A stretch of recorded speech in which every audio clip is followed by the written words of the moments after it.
Assalamualaikum warahmatullahi wabarakatuh. Hari ini kita masuk ke materi teknologi konstruksi. Kalau minggu lalu kita sudah belajar bermacam-macam teknologi, hari ini kita akan belajar tentang teknologi konstruksi. Jadi kita akan fokus belajar tentang teknologi konstruksi. Ini akan kita pelajari yaitu perkembangan teknologi konstruksi, yang kedua jenis-jenis proyek konstruksi, dan yang ketiga adalah fungsi teknologi konstruksi. Yang pertama, perkembangan teknologi konstruksi.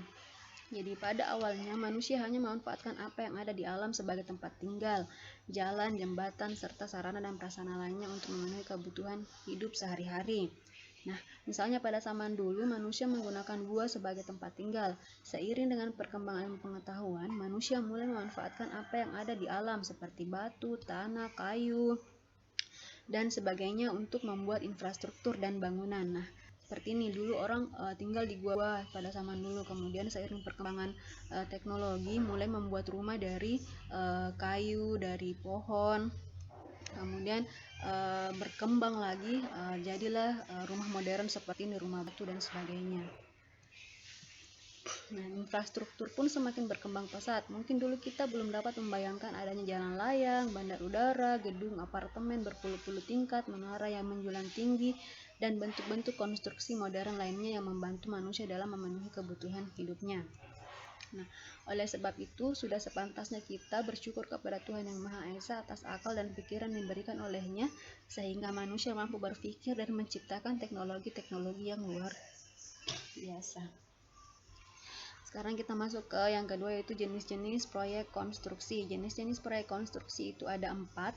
Yang pertama, proyek konstruksi bangunan perumahan atau pemukiman yang biasa disebut dengan residential construction.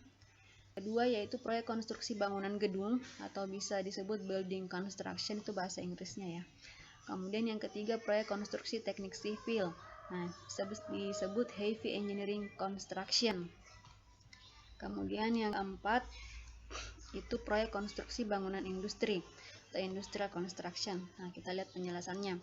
Yang pertama itu proyek konstruksi bangunan perumahan atau pemukiman.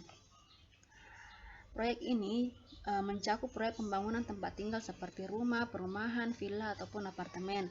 Kegiatan pembangunan jenis ini dapat dilakukan melalui 2 cara, yaitu secara pribadi maupun massal. Namun biasanya khusus untuk proyek perumahan itu dilakukan secara massal atau serempak dengan penyediaan sarana penunjang. Ini seperti contohnya perumahan, proyek konstruksi perumahan. Kemudian yang kedua itu proyek konstruksi bangunan gedung.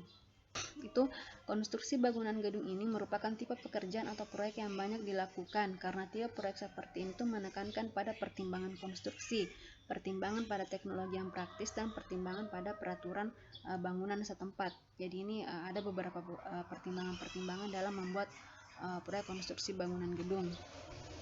Kemudian yang ketiga itu proyek konstruksi teknik sipil. Nah, ini proyek ini merupakan proses penambahan infrastruktur pada lingkungan terbangun. Jadi itu sudah ada lingkungan, kemudian kita ditambahkan infrastruktur. Nah, contohnya seperti ini, proyek pembangkit listrik, proyek jalan raya, jalan kereta api, bendungan, pertambangan, dan lain-lain. Contohnya ya, ini contoh bendungan.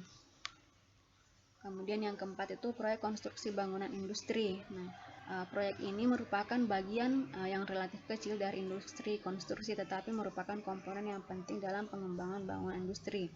Pemilik proyek atau owner ini biasanya suatu perusahaan atau industri yang besar seperti perusahaan minyak, perusahaan farmasi, dan perusahaan kimia. Jadi ini biasanya milik perusahaan-perusahaan kalau konstruksi bangunan industri.